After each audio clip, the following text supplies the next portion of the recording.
Bom dia a todos os nossos irmãos e irmãs que estão nos assistindo, a nossa audiência. É um grande prazer estar aqui com vocês novamente. Meu nome é Denis Cruz, eu sou da União Presbiteriana de Homens, a UPH, da IPP, Igreja Presbiteriana de Pinheiros. Bom dia, a graça e paz do Senhor seja com vocês e suas famílias nesta manhã de sábado.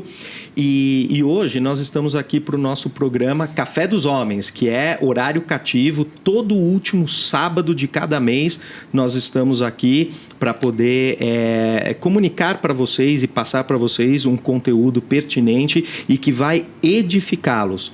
E hoje, meus queridos irmãos e irmãs, nós temos aqui como nosso convidado o reverendo pastor Robson Grangeiro Monteiro. O pastor ele é pastor titular da Igreja Presbiteriana de Tambaú, na Paraíba, e ele é um grande privilégio tê-lo fisicamente aqui conosco nos nossos estúdios da IPP TV. E, olha, o programa daria pelo menos uns 20 minutos para falar de todo o currículo do pastor. Quer dizer, o pastor tem toda uma experiência internacional. Hoje ele está liderando, ele é o chanceler, né, o líder da chancelaria da Universidade Presbiteriana Mackenzie. Além disso, ele tem doutorado, Master of Divinity, né, na parte de teologia. Ele é mestre em psicologia social e é o pastor líder. Então, pastor Robson, muito bom dia, seja muito bem-vindo aqui nos nossos estúdios. E do que a gente vai estar falando hoje, pastor? Antes de tudo, Denis e todos vocês que estão aqui conosco na IPP TV, particularmente no Café dos Homens, a alegria é minha. Existe uma brincadeira que as pessoas fazem que dizem assim, diminua a patente e aumenta o salário. Então, esquece essas coisas todas aí do currículo. Para mim é uma grande alegria estar aqui para conversar sobre paternidade divina e paternidade humana, e como é que elas duas se relacionam. E antes de qualquer coisa, eu preciso dizer, eu não sou especialista nisso, porque para ser pai é preciso estar numa escola contínua, e eu ainda estou na minha. Então, para mim é uma alegria. Muito obrigado pelo convite. Amém. É um grande prazer. Então, queridos ouvintes, nossa audiência, estamos aqui com o pastor Robson para a gente poder estar falando sobre a paternidade divina e paternidade humana, suas diferenças. E pais, por favor, esse conteúdo da UPH no programa Café dos Homens, ele é direcionado a toda a nossa audiência, homens e mulheres, mas a gente sempre dá uma pitadinha para chamá-los, para dar, né, um choque de realidade dentro de uma cosmovisão cristã, para que vocês possam realmente estar desempenhando todo o papel e todo o seu potencial conforme dado por Jesus Cristo, para que vocês sejam melhores sacerdotes, melhores servos dentro da sua igreja, e no caso de hoje, vamos procurar edificá-los para que sejam melhores pais. Mas nesse sentido, vamos começar. Pastor Robson, como é que funciona essa questão da paternidade humana e da divina? Obviamente são coisas diferentes, mas o que torna a coisa tão diferente? Quando você me convidou e a gente estava conversando sobre que tema ou que nome o programa ia ter, e eu sugeri paternidade divina e humana, e paternidade humana, é porque as pessoas talvez não percebem que elas têm sim, apesar de distintas, uma relação muito, muito óbvia. Ou você entende como Deus é pai a partir de sua experiência na sua paternidade como filho e como pai humanos, ou você faz o caminho contrário. Você primeiro entende como Deus é pai, para então você entender como você deve ser pai ou como você deve se relacionar com o seu pai. A primeira maneira, ou seja, projetar em Deus as virtudes e os defeitos de uma paternidade humana, é muito prejudicial, porque, embora seja mais natural e mais comum se encontrar. Por quê? Porque nenhum pai vai sequer chegar perto de poder mostrar todas as virtudes que Deus como pai tem. Então a tendência natural dele e do filho é terem uma visão de Deus como pai defeituosa. A maneira correta, biblicamente correta, é primeiro a gente compreender como é que Deus é nosso pai. O que significa isso? E, consequentemente, quando ele nos dá o privilégio de estar como filhos e futuramente como pais, compreender como devemos agir à luz do que Deus é e do que ele faz para mim como pai. Então existe uma relação intrínseca. Tanto é que na Bíblia você encontra frequentemente esse desdobramento, né? onde Deus manifesta a sua paternidade e, por conta disso, Ele nos exorta a sermos pais, assim, assim e assim, porque Ele é o nosso Pai. Então, por exemplo, no Sermão da Montanha, quando Ele diz que nós devemos fazer com que a nossa luz possa ser vista, as nossas obras possam ser vistas por eles, para que eles glorifiquem a vosso Pai que está nos céus, é porque Ele havia estabelecido que o Pai, que é o nosso Deus, é o padrão de conduta de nós como filhos e, obviamente, na função de pai também. Então, por isso que é uma relação muito importante que precisa ficar muito clara. Além disso, Denis, tem uma outra questão que é importante. Se a gente não tiver a perspectiva de Deus como Pai, a tendência natural é nos sentirmos muito massacrados pelos deveres que são muito altos da paternidade. Não é fácil ser pai. As pessoas falam da maternidade, sem dúvida alguma, maternidade também é algo muito desafiador, mas a paternidade, quando corretamente compreendida, é uma missão muito maior do que presidir os Estados Unidos, por exemplo. Porque a influência que você tem sobre uma pessoa, que é a pessoa que Deus lhe deu o poder e a capacidade de gerar, pode determinar desdobramentos futuros para a vida dela e para a vida de outros que você nem consegue imaginar. Portanto, se você não tiver uma perspectiva bíblica de Deus como Pai, você vai criar versões de paternidade. E algumas dessas versões são muito complicadas. Daqui a pouco talvez a gente possa explicar um pouco por que elas são complicadas. Agora, pastor, o senhor comunicando dessa forma, a impressão que dá é até... digamos assim, gera um medo, né? Assim, um medo reverencial a Deus, mas de falar, realmente eu reconheço que eu não tenho a menor capacidade de refletir todas essas qualidades do Deus Pai. Então, como é que a gente pode fazer de uma maneira abençoada e bíblica para não carregar um fardo que realmente a gente não tem como carregar, né? Quer dizer, se eu acordar de manhã e falar, bom, hoje eu tenho que, como pai, me comportar como Deus, assim, eu já saio da cama com um sentimento de falha, né? De incapacidade.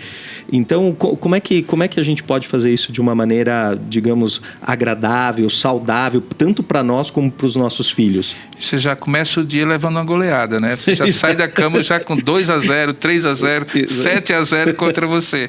Na verdade, Denis, eu diria assim, que a melhor maneira de você ser um bom pai é aprendendo a ser um bom filho de Deus. É curioso, porque quando você aprende essa relação na condição de filho de Deus, em relação a Deus como seu pai, você consegue compreender o que é que seu filho precisaria de você, porque você se colocou na condição de filho de Deus. E eu vou explicar melhor o que significaria isso. Significaria, por exemplo, você compreender que, como filho, você tem expectativas em relação a Deus, e essas expectativas em relação a Deus decorrem do fato de que Deus é perfeito. Portanto, o filho olha para nós, até que ele perde esse idealismo, como uma espécie de Deus. Tanto é que é natural que as crianças pequenas, elas olhem para a gente com aquela admiração e, ao mesmo tempo, com aquele respeito, né? Talvez não tanto hoje, mas eu sou de uma geração, talvez você que é mais jovem também, em que o olhar do pai já nos dizia tudo. Se ele estava satisfeito, se ele não estava satisfeito. A criança baliza muito o seu comportamento a partir dessa realidade, que é a realidade de Deus como pai. Então, sendo um filho, eu já olho para Deus Pai como sendo aquele digno da minha reverência. E, consequentemente, eu vou entender que é esta imagem que eu estou projetando para meu filho. Uma imagem de reverência, mas não de distanciamento.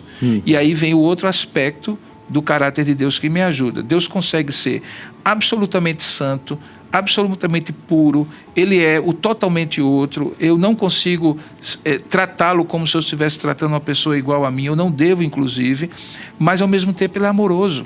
Talvez uma das fotografias mais significativas que eu já vi é aquela foto que ficou marcada na história do presidente americano John Kennedy no Salão Oval, na Sala Oval, o lugar mais poderoso do planeta já naquela época, e o seu filho John debaixo da mesa brincando com um carrinho.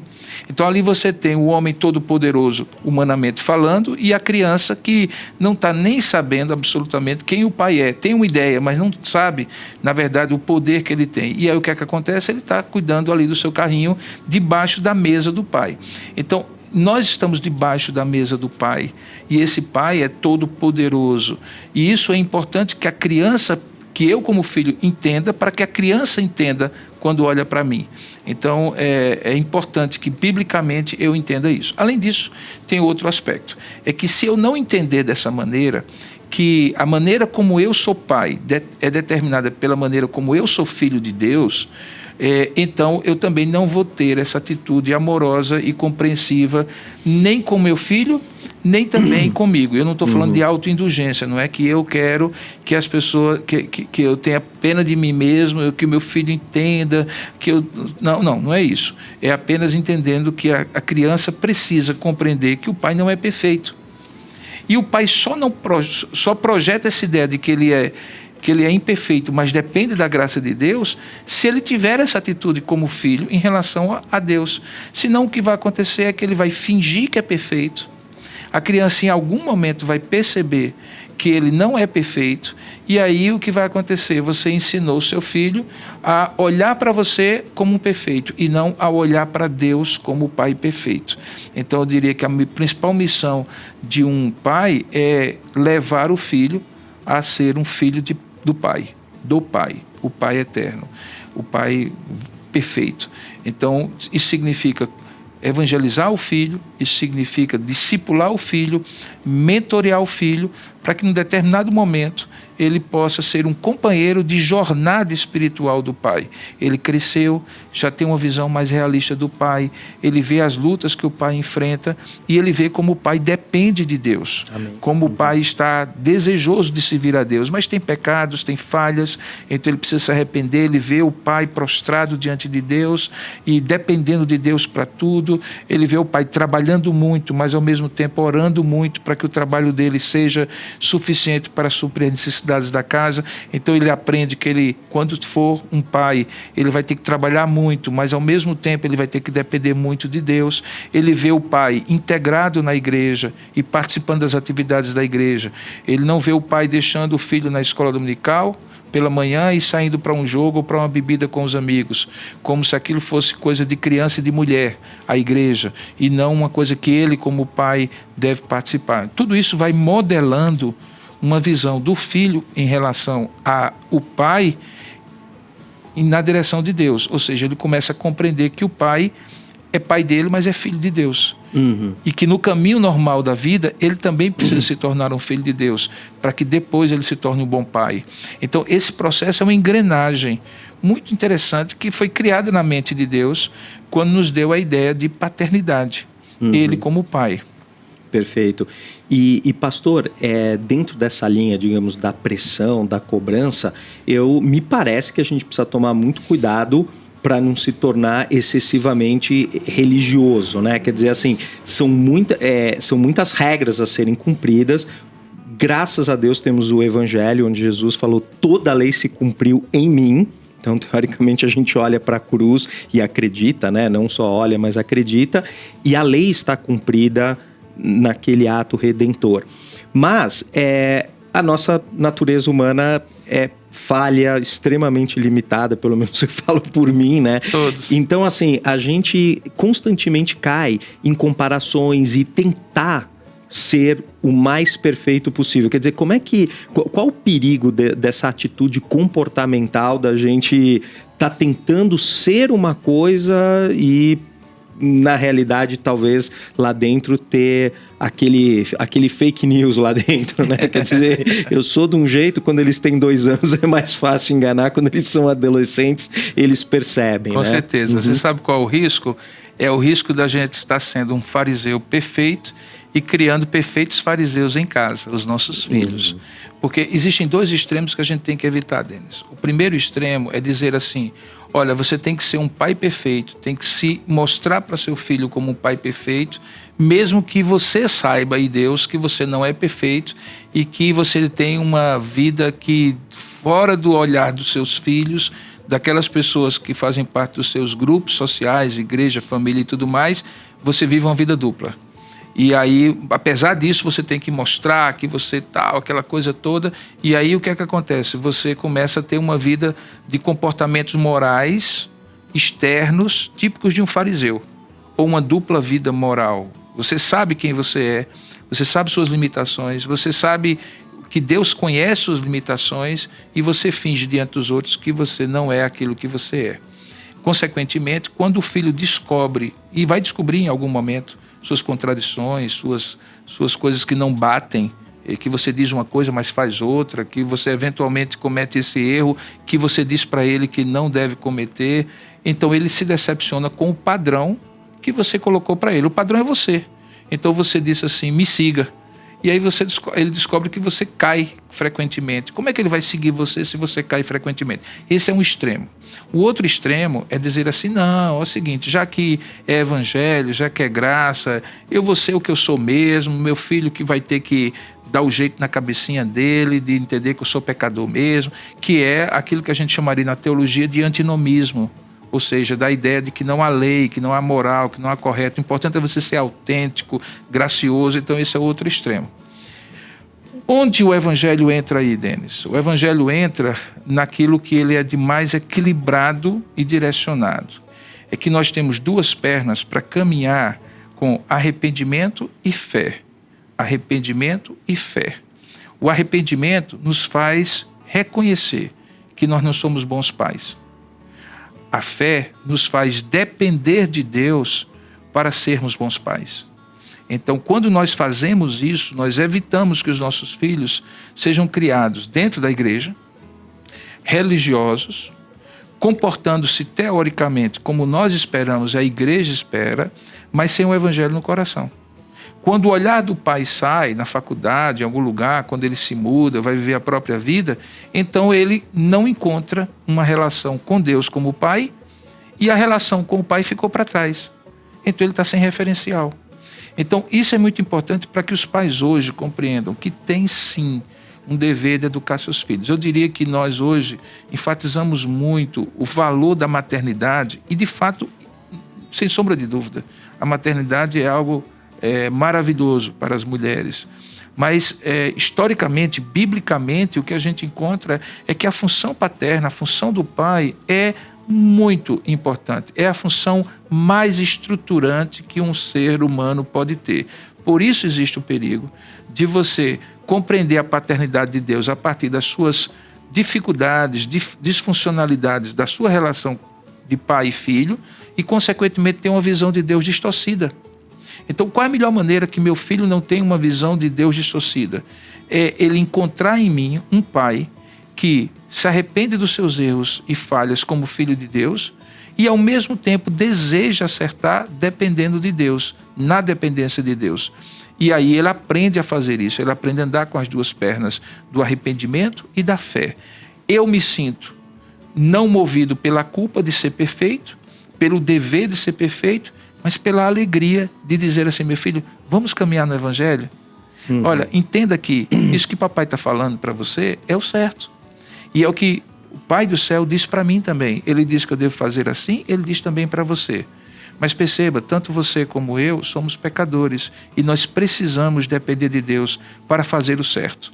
Porque fazer o certo sem depender de Deus é legalismo, é moralismo, é comportamentalismo. Vai ter um momento em que isso não resiste. Vai ter um momento em que isso se quebra, porque não depende da graça de Deus, é uma justiça própria. E toda justiça própria cai por terra. Então nós não podemos criar os nossos filhos baseado em justiça própria. Faça, seja, cumpra para você ser abençoado e você ser perfeito. Porque eu sou perfeito, porque eu faço, porque eu cumpro. Quando na verdade eu não faço, eu não cumpro, eu não sou perfeito. Eu busco a perfeição de Deus pela santificação graciosa do Espírito Santo, mas eu não sou. Então eu tenho que conduzir meu filho a uma vida autêntica diante de Deus. Isso livra-me, como pai, de um peso que eu não consigo levar.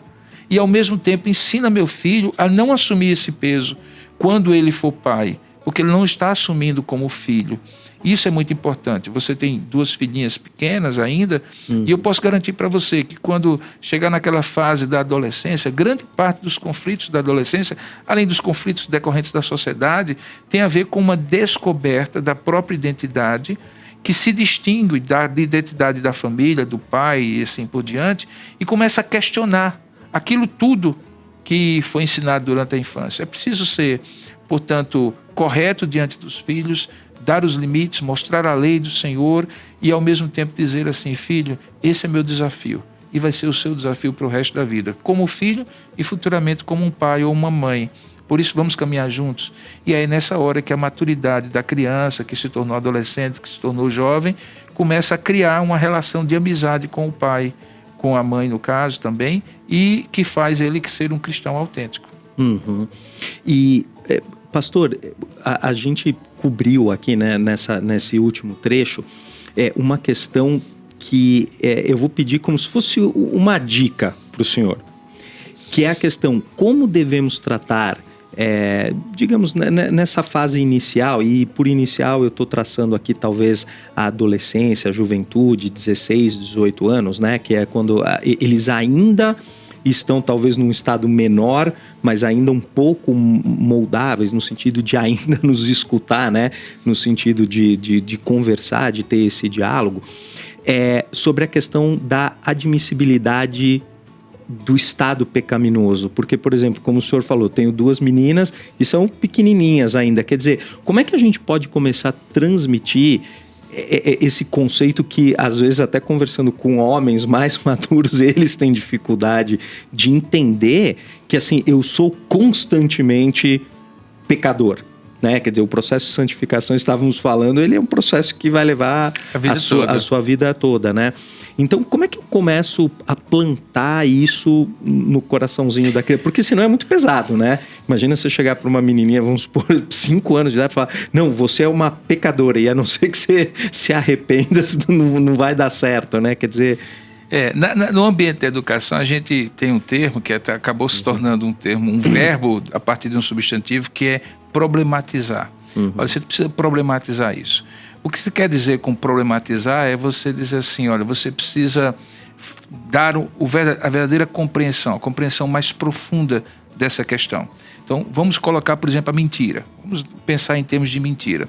Numa determinada idade, é possível você dizer a uma criança pequena que mentir é errado, porque a mentira dela vai ser descoberta mais cedo ou mais tarde e o papai ou a mamãe vão ficar tristes com ela. E ela não deve deixar o papai e a mamãe tristes, porque o papai e a mamãe são muito bonzinhos para ela, dar tudo o que ela precisa e tudo mais.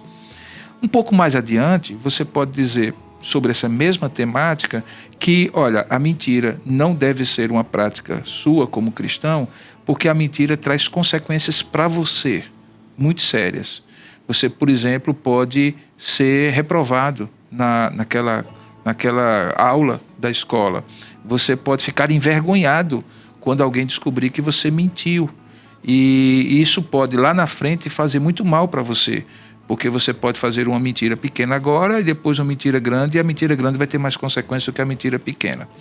Um pouquinho mais na frente, você pode dizer isso. Durante todo esse período, você pode introduzir a ideia de Deus, que Deus ama a verdade, mas a ideia de que Deus ama a verdade, para a criança pequena, ela não é tão internalizada como um pouco mais na frente, quando você fala sobre o caráter de Deus e como a verdade é do caráter de Deus.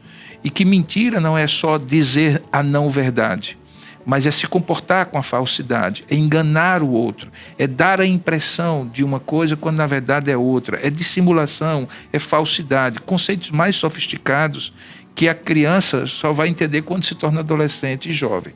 Mas há um elemento, Denis, que é fundamental, é que quando você demonstra para a pessoa ou para o filho o que é que está por trás da mentira, então ela vai compreender que o problema não é o comportamento pontual da mentira, mas a natureza dela que tende a mentir. Como é que você faz isso? Quando você demonstra, por exemplo, que ao mentir, ela está tentando preservar-se, ela está tentando esconder-se diante daquela. Vamos dar um exemplo. Filho, você fez isso? Filho, você fez isso? Ela poderia simplesmente dizer: não, pai, eu não fiz, eu esqueci, me perdoe. E aí seria uma verdade. Ou ela diz assim: fiz, e corre para fazer, enquanto você não vai conferir. Quando ela faz isso, o que é que ela está fazendo? Ela está preferindo proteger a si mesma, o seu eu, para não sentir a vergonha e a culpa diante de você, do que simplesmente reconhecer que errou, que esqueceu, que não deu a importância devida e pedir perdão a você. Ela está deixando de dar a glória a Deus por ser verdadeira e aguentar o tranco de sentir-se envergonhada e culpada porque não fez o que tinha feito. Ela prefere, ao invés de fazer isso, proteger a si e desonrar a Deus com a mentira. Quando você chega nesse nível de profundidade e vai descendo ao coração, aí qual é a tendência natural? Ela dizer assim: pô, pai, eu sou ruim mesmo, né? Eu sou pecador mesmo, porque, veja, eu consigo dissimular a coisa de uma forma tal que eu até prefiro mentir para não ter que enfrentar o meu próprio eu, a minha própria natureza que é pecadora. Nesse momento, você então transportou a criança, o adolescente, o jovem, de entender mentira como um comportamento apenas, para entender a mentira como uma característica da natureza humana. Então, como a gente sabe na nossa teologia, nós pecamos porque somos pecadores. Nós não somos pecadores porque pecamos.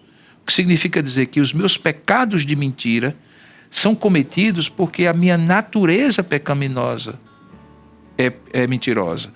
O que é que isso decorre? O que é que isso provoca? Provoca que eu não fique apenas pedindo perdão pontualmente e pedindo que o sangue de Jesus Cristo me purifique desse pecado hoje, 10h55, do dia amanhã, 13h43 e assim por diante, mas que eu peça a cruz de Cristo para crucificar a minha natureza e me dar uma vida nova.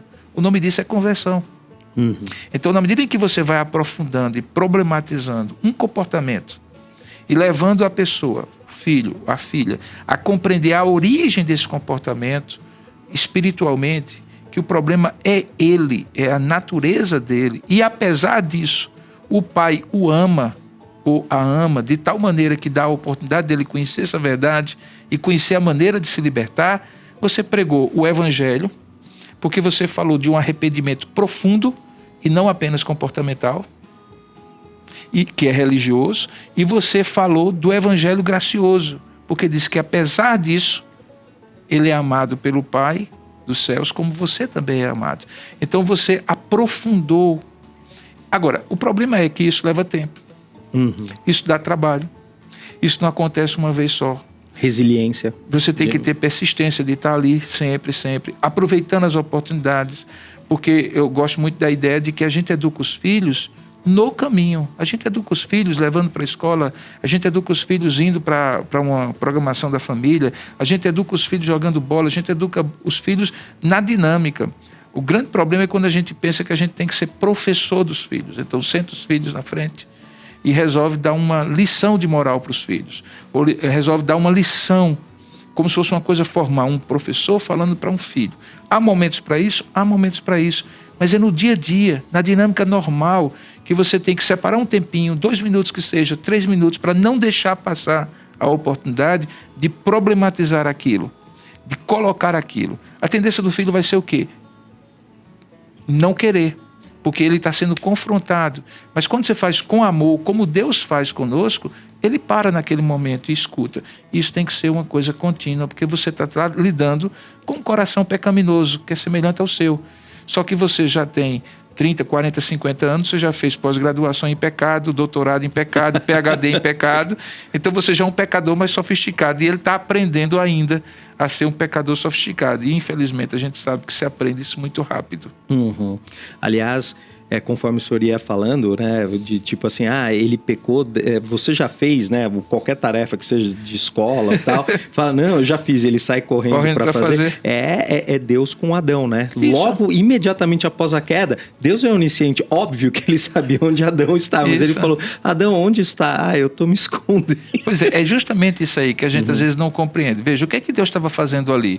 Ele estava tendo um comportamento, né, vamos colocar nesses termos, parental, de corrigir a primeira criatura humana que ele faz, que ele cria, que é Adão, e ao corrigir ele está tendo uma atitude de parental, uma atitude de pai.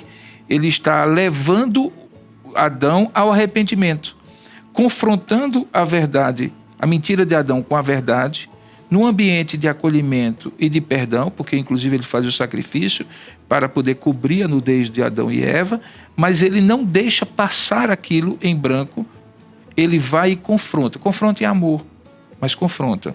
E Adão, naturalmente, como eu, você e qualquer outro, faz o quê? Tenta iludir-se, um auto-engano, ao tentar iludir Deus. Iludir Deus é impossível, iludir a si próprio é possível por algum tempo, mas vai chegar um ponto em que qualquer criança, qualquer adolescente vai começar a ter que lidar, Denis, com os seus auto-enganos, com as suas frustrações, decepções, de ver que não é tudo aquilo que diz que não faz exatamente aquilo que diz que faz, que é falho, que é imperfeito, que está perdido.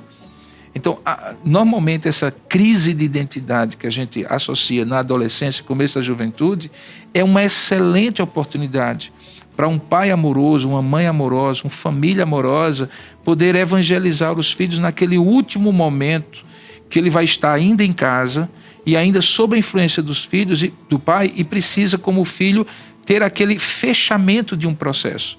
Um processamento de educação cristã ao longo da vida toda, que deve ser concluído no papel do pai, que é de levar aquela criança à conversão. Talvez um dos maiores equívocos que nós cometemos, Denis, como pais cristãos, é achar que os nossos filhos, porque nós estamos trazendo para a igreja, nós eventualmente falamos de Deus em casa, assistimos filmes religiosos e assim por diante, que eles vão, por osmose, assim, naturalmente se tornar cristãos. Eles não se tornarão cristãos por conta da influência do meio. A influência do meio pode, inclusive, fazê-los imunizados a um verdadeiro cristianismo, quando eles se veem como pessoas religiosas e acham que ser religioso é ser cristão. É preciso que o pai e a mãe sejam bastante incisivos, bastante contínuos no esforço de levar os seus filhos à conversão. A conversão de um filho que nasce na igreja, se cria na igreja, é semelhante àquele que teve uma vida completamente devassa, promíscua, sem nenhuma formação? Não necessariamente, mas ela precisa ser a mesma conversão, de arrepender-se do pecado interno, da natureza pecaminosa e confiar na graça do Senhor Jesus. E quem faz isso é pai, quem faz isso é mãe.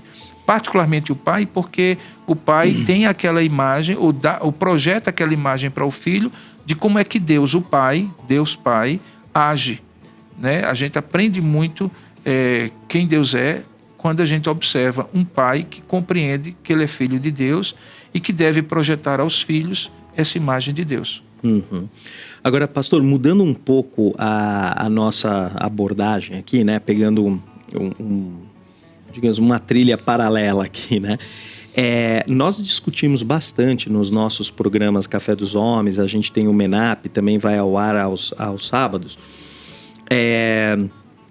Nós discutimos muito sobre masculinidade cristã, ou sobre a masculinidade vista sobre os óculos, a cosmovisão cristã, bíblica. E, obviamente, é absolutamente impossível, e seria até talvez irresponsável, nós falarmos sobre masculinidade sem a gente se referenciar à figura de Jesus Cristo. E, nesse sentido, como homens, somos extremamente abençoados porque Jesus foi homem, né? Nesse sentido, né? Do gênero masculino. E a gente sempre se remete a ele. Agora, alguma coisa que eu já ouvi falar de amigos recém-convertidos é uma confusão do tipo assim, bom, se o meu modelo de masculinidade, ou seja, de trabalho, de serviço, de humildade, de mansidão, enfim, de uma série de características, eu consigo atribuir à vida terrestre e ao ministério de 3 anos aproximadamente que Jesus teve. Porém, um argumento que eles usam, que obviamente é falho, é a questão que é duplo, né? Jesus, enquanto homem, nunca foi pai.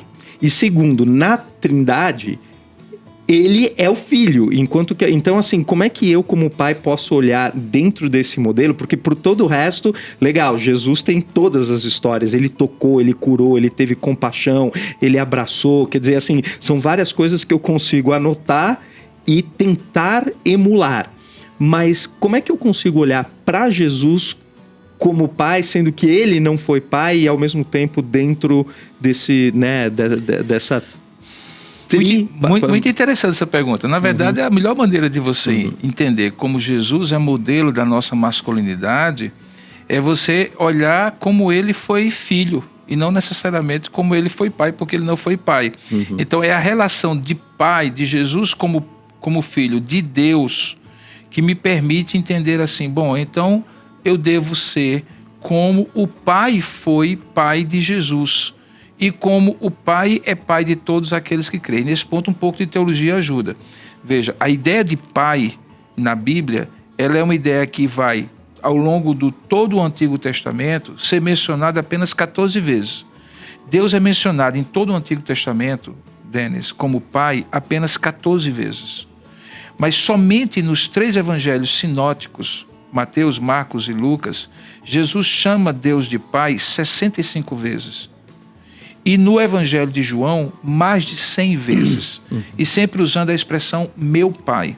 A única ocasião em que Jesus se dirige a Deus sem chamá-lo de pai é quando ele, naquele momento da cruz, em que ele recebe todo o pecado da humanidade, ele diz assim, Deus meu, por que me desamparaste? Porque ali havia uma imposição, uma imputação do pecado sobre o filho, a ponto de que alguns poeticamente dizem que naquele momento Deus Pai deu as costas para o seu filho, rejeitando porque ele era o símbolo do pecado, a pessoa que estava recebendo o pecado, para poder estar de frente a filhos que ele haveria de adotar, eu, você e assim por diante. Então, esse conceito de paternidade do Antigo e do Novo Testamento fazem com que eu compreenda que quando Jesus se refere a Deus como Pai, dizendo meu Pai, Abá, como é em aramaico e hebraico, ele basicamente está dizendo assim, eu tenho com ele um grau de intimidade tal que eu consigo ver em Deus com Jesus, em Deus Pai com Deus Filho, o padrão de uma paternidade que nós chamaríamos de masculina, porque ao mesmo tempo que é uma intimidade que eu posso ter com o filho homem, no sentido de ser companheiro de luta com ele, de ser um modelo para ele, de ser a proteção para ele, de ser o limite para ele, de ser a resistência a todo tipo de mal que possa ir contra ele, de ser uma referência para ele, de ser um direcionador, um lugar de segurança para ele, assim também Deus é para comigo. Porém, preste atenção numa coisa que é muito interessante, isso não me impede de ter com ele intimidade, carinho, aconchego, de colocar no colo. Eu tenho um filho com 29, quase 29 anos, outro com 21, são 2 homens feitos, e beijar meu filho, abraçar meus filhos, talvez seja uma das emoções mais fortes que eu tenho. Por quê? Porque apesar de ter aquela relação ali, mas é uma relação amorosa por um lado, firme e segura por outro, masculina, né? Tem a hora que a gente brinca, que eles dizem que eu já não sou mais aquele pai fortão, e aí querem me dar uma chave de braço, normalmente conseguem, eu não tenho condição mais de lutar com eles, e eles sentem essa relação. Mas por que isso? Porque a relação foi estabelecida nessa dupla face, segurança, poder, autoridade, respeito, mas também amor, acolhimento. E essa era a relação que havia de Jesus em relação ao Pai. A coisa mais interessante é que Jesus, obviamente, é filho de Deus numa condição completamente diferente. Ele é o unigênito do Pai. Ele é filho, digamos assim, eternamente, naturalmente, na dimensão eterna de Deus. Na Trindade, Pai, Filho e Espírito. E nós somos filhos adotivos. Nós não éramos filhos naturais, fomos adotados justamente porque Jesus, como nosso irmão mais velho, fez a obra redentiva no Calvário. Mas apesar disso, quando olhamos do Pai, de Deus Pai para Jesus, nós encontramos um modelo de masculinidade que não é aquela caricatura machista de que homem não chora, de que homem não abraça o outro, de que o homem não acha o outro bonito, né? Eu sou do Nordeste, então lá é muito forte, homem não chora, não, homem no máximo é simpático, a gente nunca vai admitir que um outro homem seja bonito. E aí eu olho para meus filhos e vejo eles homens bonitos, e eu posso manifestar isso. Pô, você é bonito, cara, você é um cara bonito, você é um menino bonito, você é um homem bonito. Eu posso abraçá-lo sem que eu seja menos homem por isso. Então essa masculinidade, eu chamaria esse machismo tóxico que muitas vezes tem sido colocado como uma caricatura da verdadeira masculinidade, quando você olha a relação de Jesus com o Pai, cai por terra. Porque não havia ninguém mais masculino do que Jesus. Ele não era macho, no sentido machista, ele era masculino. Ele reconhecia no Pai uma figura de grande autoridade, ele tinha posturas masculinas, não era uma postura efeminada, feminina, mas ao mesmo tempo era carinhosa, acolhedora, terna, misericordiosa, compassiva e assim por diante.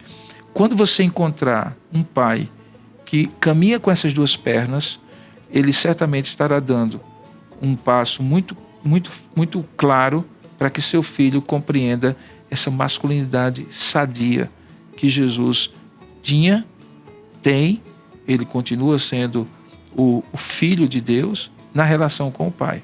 Entende? Não, muito lindo. Obrigado, não pastor. É uma coisa maravilhosa você olhar para Jesus nessa perspectiva, né? Que ele não precisava ser machista para ser masculino.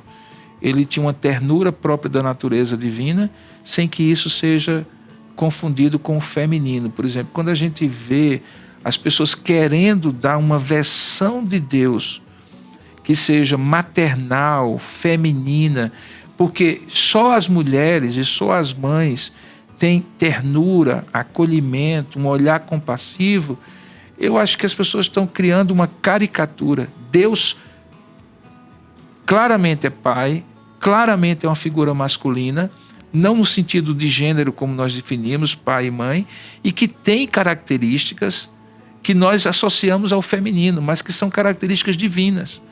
Compaixão, ternura, amor, acolhimento, Denis, não são características exclusivamente das mulheres. Podem ser características e devem ser características de homens, de pais. É só olhar a relação do pai com Jesus Cristo. Havia ternura, carinho, amor, havia uma relação de dependência, de confiança absoluta, como padrão da relação divina ali entre pai e filho.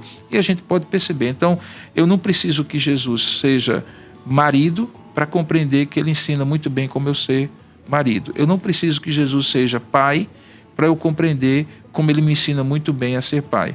É só eu entender o que ele ensina naquilo que ele não pôde ser, um marido, por exemplo, e naquilo que ele foi quando ele foi com o pai numa relação parental, em que o pai, como obviamente é o pai, e ele como filho, aprendendo nessa relação de respeito e ao mesmo tempo de carinho e ternura. Uau! Só isso. Só isso. Só isso. Só isso. Ele é o padrão perfeito. Ele é o padrão perfeito, absolutamente. Pastor, aliás, o Álvaro da vossa igreja lá em Tambaú está mandando saudações aqui. Obrigado, Álvaro. Grande prazer, querido, saber que você está aqui com a gente. Muito bem. Agora, voltando agora talvez por um aspecto mais pragmático, né, da conversa. Pastor, existe porque Deus nos criou homem e mulher. Existe uma diferença prática de ser pai de menino e menina? Ah, tem demais. O meu primeiro filho é homem, Micael. É o que tem quase 29 agora. E a segunda foi mulher. É mulher, né? Nasceu mulher, minha filha Manuela, que é casada. E eu me recordo que quando minha esposa disse que o resultado do exame era que era um feto do sexo feminino, eu tomei um susto, viu? Porque eu achava que sabia a altura, né? A diferença de um para o outro é mais ou menos 4 anos, 3 anos e pouco. Então, eu achava que eu sabia criar menino a essa altura. Hoje eu sei que eu não sei, eu sou muito falho nisso. E aí, quando falou em criar menino, eu disse, cara, como é que vai ser esse negócio aqui? É tudo complicado e tal, muito difícil. Aí vem aquela coisa do ciúme. Um dia eu vou entregar um outro homem. Recentemente, em dezembro do ano passado, ela casou. Então, assim, foi algo muito especial. Quer dizer, dezembro de 2019, na verdade. Mas qual é a diferença? A diferença basicamente é o seguinte. Veja, quando você cria um filho homem, basicamente você está dizendo assim, seja como eu sou. E por isso é tão complicado essa coisa, porque à medida em que eles vão percebendo que eu sou falho, eu tenho que conduzi-los ao evangelho, eu já falei sobre isso. Quando você cria uma filha, você está dizendo assim para ela, nos aspectos de caráter, seja como eu sou. Mas, como mulher, aprenda a ser mulher como sua mãe, que é minha esposa, e sua mãe é. Por isso que a gente lá embaixo estava conversando, que quando a gente diz assim, essa é a maneira de educar como pai e essa é a maneira de educar como filho, e a gente separa tanto, a gente perde um valor muito grande, que é aprender e ensinar aos nossos filhos como ser um pai e ajudá-los e ajudar a esposa a vê-la como mãe, porque eu ajudo meus filhos a aprender e ajudo a minha esposa a ensinar a ser mãe. Como? Por exemplo, quando eu trato minha esposa com respeito, com lealdade, quando eu trato minha esposa com honra, eu estou sinalizando para meus filhos, para o meu filho homem, é esse tipo de comportamento que você deve ter, meu filho. E estou ensinando para minha filha, assim, minha filha, seja uma mulher que o seu marido trate você dessa maneira. No que depender de você, fomente, crie as condições, atraia esse tipo de comportamento. Inclusive a partir do momento que você tiver que escolher um homem para ser seu esposo. Ou seja, escolha um homem como seu pai é com sua mãe. Porque esse é o padrão. Veja que responsabilidade. Imenso. Eu estou dizendo, você tem 2 filhas, eu estou dizendo para você, você vai dizer para sua filha, olha, quando você tiver que escolher um marido, filha, você lembre de como papai é com sua mãe. Veja, é uma coisa assustadora, desafiadora para mim. Só que ao fazer isso, eu estou ajudando não apenas a minha filha a escolher futuramente um esposo, mas eu estou ajudando minha esposa a ensinar a minha filha como ser essa esposa. Dentro do padrão que eu estabeleci, dentro do lar, dentro do contexto ali. Então, é diferente você quando cria filho, homem e filha mulher, mas o caráter, a dependência do evangelho, a caminhada de levá-los a conhecer Jesus é a mesma. O foco é que deve ser diferente. Então, por exemplo, hoje, com relação às meninas, há um foco muito, muito forte em elas serem independentes, em elas terem uma carreira própria, em elas não dependerem do homem para sustentar-se e assim por diante. Existem aspectos positivos nisso aí, porque a gente sabe que, infelizmente, existem muitos casamentos que são sustentados por um fio por causa da dependência econômica da mulher para com o homem, que não deveria ser assim. Ou seja, ninguém deveria sustentar um casamento por uma dependência econômica, mas, ao mesmo tempo, existem aspectos negativos, porque nesse sentido de independência, e aí vem uma agenda muito feminista no meio, com ênfases deturpadas, você acaba relativizando a instituição chamada casamento. Porque, de certa maneira, quando você diz assim, olha, e eu escuto de vez em quando pais dizendo isso, não, eu quero que minha filha tem uma vida própria, profissional, financeira, porque ela não depende do marido, e se o marido não for um bom marido para ela, ela não precisa ficar presa no casamento por conta disso. O que você está semeando? Você está semeando o seguinte, o divórcio. Assim, olha, quando as coisas não funcionarem direitinho, ao invés de você trabalhar a relação, depender de Deus, buscar a Deus e se tornar uma pessoa que pode contribuir para essa relação ser melhor, simplesmente desista dela, porque você não vai depender dele. Então você desista dela. Então veja que responsabilidade você tem de sinalizar para a sua filha que sim, ela deve ser, se Deus deu vocação para ela, aquela profissional competente, que tem a sua própria renda, mas isso não significa dizer que o advento da maternidade para ela, da própria relação conjugal com o esposo, são coisas menos importantes do que a realização profissional. Então, existem aspectos muito diferentes em você criar uma filha do que criar um filho. Para mim, por exemplo, eu entendo que, apesar de as pessoas dizerem hoje que os direitos são iguais, os deveres são iguais, e que a filha deve se virar e se proteger e se defender, tanto quanto um homem, tanto quanto um filho, eu não entendo dessa maneira. Eu não vejo biblicamente isso. O que eu vejo biblicamente é que, apesar da mulher poder se defender, apesar da mulher poder ser autêntica e poder dizer o que quer e fazer e se proteger e estabelecer os seus limites para um relacionamento abusivo de um namorado, de um futuro esposo, de um irmão, de outro homem, mas eu preciso protegê-la. A Bíblia deixa muito claro que é função do marido proteger a esposa e é função do pai proteger as filhas, proteger os filhos de um modo geral, mas as filhas de maneira muito particular.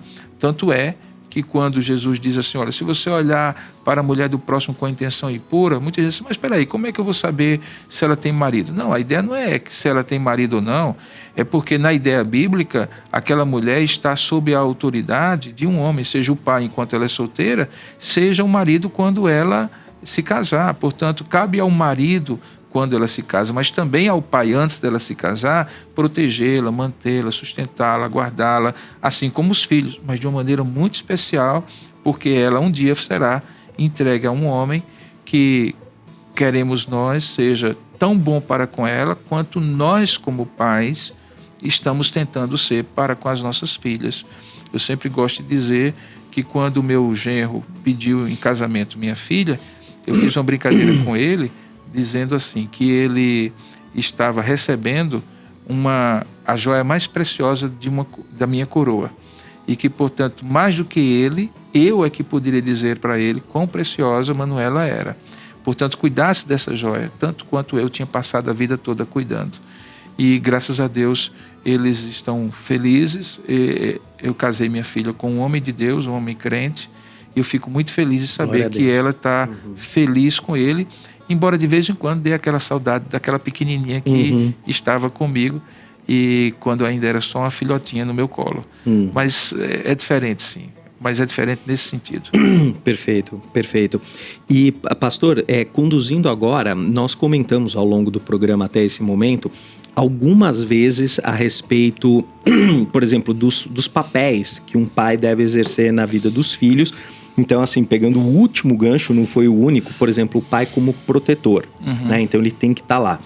E do ponto de vista, porque aí, assim, existe, infelizmente, um flerte entre o mundo e a literatura secular, e aí falando, assim, de livros de psicologia, autoajuda, essas coisas todas, e a verdade bíblica. E eu gostaria de puxar aí no meio da pandemia, para a gente contextualizar, um papel muito importante que é atribuído ao homem, mesmo numa sociedade que está procurando fomentar que a mulher seja independente, que ela tenha, né, a sua própria renda, divida igualmente, ou tipo, o meu dinheiro é o meu dinheiro, o seu dinheiro é o seu dinheiro, mas ainda é muito forte na sociedade brasileira, pelos motivos que seja, e que é ocidental, que tem um outro caracterização, né? Porque tem ocidental América do Norte, tem ocidental Europa ocidental, do homem como provedor, pelo menos principal, talvez não o único da casa, né? E no meio da pandemia a gente está vendo muita dificuldade, às vezes, da pessoa poder sequer manter o emprego, né? Porque tem um contexto. Então, assim, isso é só um gancho, mas para falar assim, como é que o pai tem que se comportar nessa relação de prover com os filhos, né? Porque uma coisa é o prover silencioso, né? Quer dizer assim, eu sei que eu saio, eu sei que eu trabalho, eu sei que a renda entra e tá tudo certo. A outra coisa é, se isso não está acontecendo, isso deveria ou não contaminar esse processo de educação, porque é um papel seu como homem, ter certeza que eles estão bem supridos e garantidos. Quer dizer, como é que funciona isso? Álvaro, estudos mostram que um dos fatores de maior prejuízo emocional para o homem é a perda do emprego e da renda.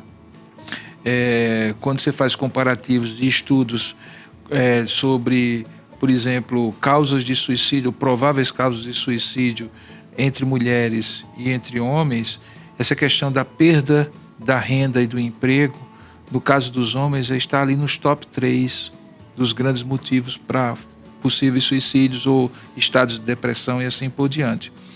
Porque está internalizado, não apenas do ponto de vista cultural, mas do ponto de vista mesmo da Constituição, como Deus estabeleceu a relação de marido e mulher, de homem e de mulher, que cabe ao homem aquela provisão para o seu lar. aquela provisão para o seu lar. No entanto, ao longo da história, ela teve aspectos diferentes. Então, por exemplo, a geração dos meus pais, era inconcebível você não achar que o homem tinha que suprir tudo. O homem tinha que suprir tudo. Se eventualmente houvesse uma crise, uma dificuldade, houve um problema de saúde, perdeu o emprego, você até admitia na geração dos meus pais que a mulher completasse a renda. Então, às vezes, quando não tinha uma formação profissional, fazia um bolo, vendia uma marmita, costurava em casa, aquelas coisas típicas de uma geração antes da nossa. Com o passar do tempo, começou a se entender que é possível sim que a mulher não apenas complemente eventualmente a renda, mas faça parte da composição da renda, ainda que, na maioria dos casos, numa condição de proporção menor do que a do homem. Qual o princípio? O princípio é que eu continuo entendendo, biblicamente falando, que a provisão da casa é papel masculino. Por conta de um princípio, é que existe uma linha de autoridade em que Deus deu ao homem a liderança da família. O homem é o cabeça da família, assim como Deus é o cabeça de toda a criação. E se é Deus que provê todas as coisas, também o homem deve prover para aquela parte da criação que Deus deu para ele a responsabilidade de cuidar, e aí nós encontramos a família. Então existe um princípio de que, assim como Deus provê e protege a criação, também o homem provê e protege a sua família, que é o seu microcosmo, aquele lugar onde Deus deu autoridade específica para ele. Por exemplo, no ambiente de trabalho, é possível você encontrar uma mulher que seja a grande provedora, no sentido de ser a grande líder, a grande chefe, a CEO da empresa e assim por diante. No caso da família, está muito claro que esse papel é masculino. Agora, existem circunstâncias, e você citou uma delas, a pandemia. Na pandemia, muitos homens perderam o emprego. Muitos homens perderam o emprego. E estão com dificuldade de se recolocar. O que nós estabelecemos? Estabelecemos que a exceção consolida a regra. Esse é um estado de exceção. É uma excepcionalidade. Pode vir a se tornar uma excepcionalidade um pouco mais longa pela circunstância macroeconômica e social? Sim, pode ser. E não há problema que seja, contanto que fique claro, e para mim isso é importante, que aquela renda que entra é a renda da família e não de uma pessoa ou de outra. Agora mesmo, nesse instante, eu estou fazendo acompanhamento de um casal cujo esposo está com uma dificuldade muito grande de renda. E o comportamento da esposa está mudando no sentido de cobrar dele determinadas posições e determinados padrões que hoje ele não tem condição de dar. E é curioso, porque a maior queixa dele diz assim, interessante, quando eu provia tudo, quando eu dava provisão de tudo, a atitude dela para comigo era uma atitude de mais respeito, de mais apoio, de mais compreensão. E hoje é como se eu fosse apenas o banco que faliu e, consequentemente, alguém está batendo e dizendo assim, me dê meu dinheiro de volta, porque eu tinha depositado aí tantos mil-reais. E essa sensação para o homem é muito ruim, porque você fica naquela sensação de que você só vale o que você provê. Então é muito complicado isso. E isso, inclusive, é um dos fatores que estão dentro daquela sensação depressiva e de ideação suicida que muitas vezes acontece com o homem quando ele perde emprego e renda. Ou seja, se eu não tenho capacidade de prover mais e as pessoas não me valorizam, a começar em casa, minha esposa e meus filhos, porque eu não sou mais aquele que paga todas as contas, então eu não devo valer mais nada, eu não tenho mais nenhum valor. Isso é muito ruim. Agora, é natural que essa situação vai depender do extrato social, econômico, da circunstância do país, do momento da história. Existem outras situações em que a mulher, por conta de sua formação, tem até uma renda maior do que a do homem. Você encontra hoje, principalmente em contextos urbanos, essa situação. E eu não vejo problema que a mulher tenha nenhuma maior renda do que a do homem, contanto que fique claro que aquele dinheiro que a família toda regimenta, o homem e a mulher, é um dinheiro da família e não deve ser usado como uma forma de valorizar ou desvalorizar o homem ou a mulher. Ou a mulher. Entende? Eu acho que isso aí é que é o princípio. Tá bom. Não, excelente. E pastor, até para a gente poder contextualizar, o papel do homem como marido, o papel do homem como pai, o papel, porque estamos falando de paternidade, ele está dentro do contexto do que chamamos a unidade família, a unidade social que se chama família. E aí conversávamos que é interessante o design original de Deus via a sequência Abraão, né? Porque o Abraão foi digamos, o receptor da promessa, o grande pai, né? Inclusive, de Abrão para Abraão, né? E só essa mudança de nome já contextualiza essa coisa.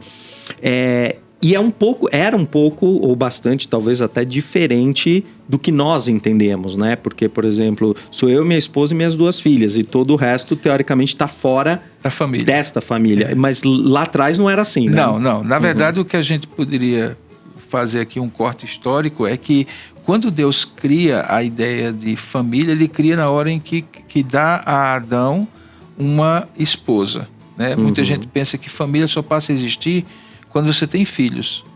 Mas, na verdade, não é assim. Biblicamente, na hora em que você constitui um casamento, ali começa uma família. Tanto é que Deus estabelece, deixa o homem pai e mãe, ou deixa a mulher pai e mãe, e une-se a sua esposa, seu marido. Ou seja, há uma ruptura amigável, fraterna, natural, mas há uma ruptura. Há um deixar emocional, há um deixar físico, há um deixar econômico, há um deixar em todos os sentidos. Então, ali é criada a família.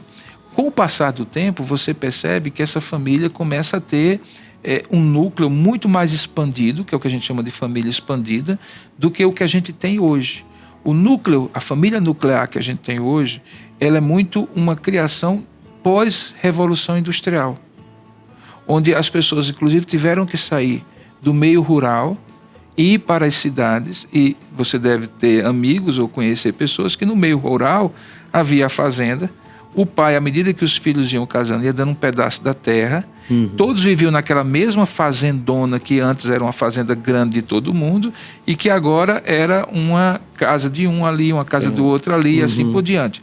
E havia aquela noção de que o pai era o grande patriarca do clã, a ideia de clã, que é uma família expandida, né, que tem filhos, sobrinhos, netos e assim por diante, genros, cunhadas, noras e assim por diante, é a ideia que está lá em Abraão, Isaque e Jacó. Essa, inclusive, é uma das razões porque o primogênito de uma família recebia uma herança maior do que os demais, porque se o pai morreu, teria que ser ele que haveria de ter a responsabilidade pelo clã de um modo geral. Ou seja, ele tinha que cuidar de que não faltasse provisão e proteção e direcionamento para aquela família no sentido expandido do termo. Hoje a gente tem uma família mais nuclear, mas apesar da gente ter uma família nuclear, a ideia é que eu tenho, na verdade, uma história familiar comigo, uma coisa muito de um sistema familiar que eu carrego para o bem ou para o mal, com aspectos positivos ou negativos, para a minha família nuclear. Por exemplo, essa semana eu fiz um aconselhamento por telefone com um jovem que estava num grande conflito porque casou recentemente, agora tem um filhinho, e os pais dele estão com dificuldades financeiras. E ele estava no grande conflito. Pastor, até que ponto eu posso ajudar os meus pais e deixar de fazer determinadas coisas com a minha esposa, suprir determinadas coisas para minha esposa e para os meus filhos e para o meu filho? Como é que eu faço isso aí? Como é que é o equilíbrio disso aí? E aí eu disse, olha, não é um equilíbrio fácil, é um equilíbrio dinâmico, mas existem alguns princípios. Um dos princípios é que a Bíblia diz que os pais entesouram para os filhos e não os filhos para os pais. Talvez uma das coisas mais difíceis que você um dia vai passar, Denis, é entender que cada dia que vai passar, você vai fazer parte do passado de suas filhas. É um conceito... É difícil, né? Esse é um pedaço grande, né? De bife. Esse para a gente mastigar é fácil. Não é fácil, não. Então, mas a verdade é essa. Por exemplo, meus pais, eu não tenho um pai vivo, minha mãe é viva, mas assim, minha mãe faz parte do meu passado. Ela ainda está presente na minha vida. Mas assim, eu ainda tenho que cuidar dela, honrá-la como filho mais velho e tudo mais. Mas eu tenho que olhar para minha esposa e para meus filhos, porque eu os constituí como uma família. Esse equilíbrio é difícil Eu não posso deixar de suprir aqui para suprir aqui.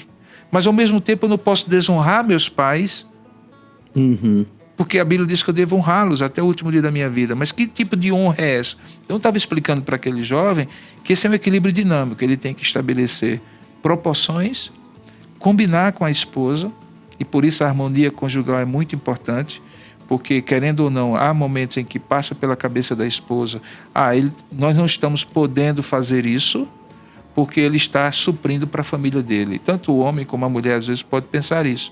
Então, é preciso que haja uma combinação, é preciso que a pessoa entenda que não é uma corrida de 100 metros. Se os pais vão viver muito tempo, talvez precisem de uma ajuda contínua, então é melhor estabelecer um valor, ou se responsabilizar por uma determinada conta da família, ou determinada necessidade, e manter, e ao mesmo tempo não deixar de suprir para a esposa, para o esposo, ou para a família, ou para os filhos. Então, não é fácil. Mas por que isso? Porque nós temos as nossas raízes, que são as raízes da família, que não é a nossa família nuclear. Nós temos histórias antes. A história nossa nos trouxe até aqui.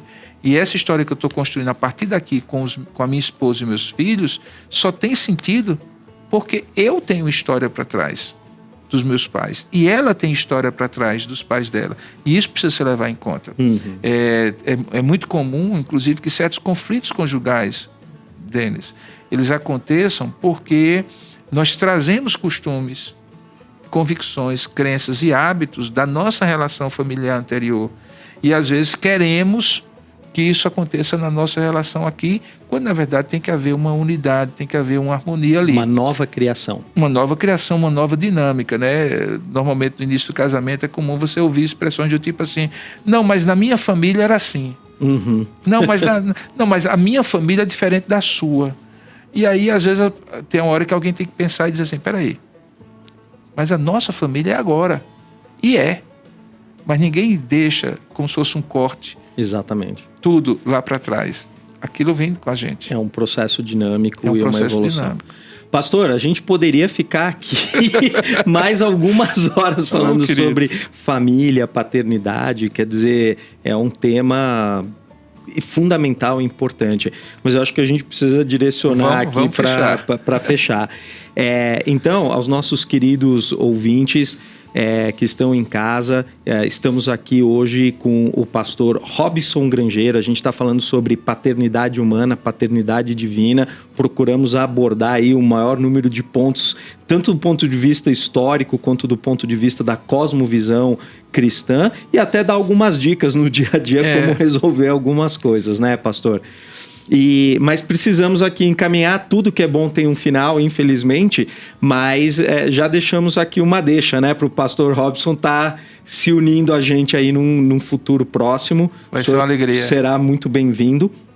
Então, novamente aí a congregação de Tambaú lá na Paraíba, que estão nos prestigiando aqui ao vivo, muito obrigado. Estamos com esse conteúdo inédito, mas precisamos encerrar. Alguns pontos importantes. Todo sábado de manhã nós nos encontramos às 9 horas da manhã para prover para vocês um conteúdo que fala sobre masculinidade, seja no programa Café dos Homens, que estamos acabando agora, tanto quanto com o programa MENAP. Então, por favor, fiquem antenados, ou um conteúdo reprise ou um conteúdo inédito, sábado, 9 horas da manhã, é o horário de vocês estarem vendo aí algum conteúdo desta forma.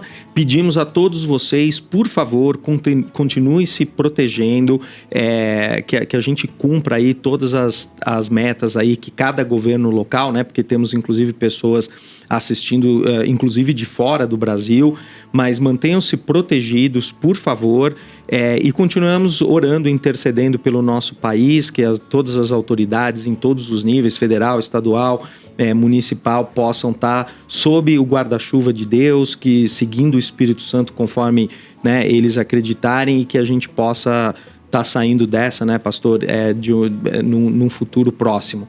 Então, muito obrigado a todos vocês, e com isso estamos deixando aqui um abraço ao nosso convidado, muito pastor obrigado. Robson Grangeiro. Deus abençoe e estaremos juntos no futuro próximo. Obrigado.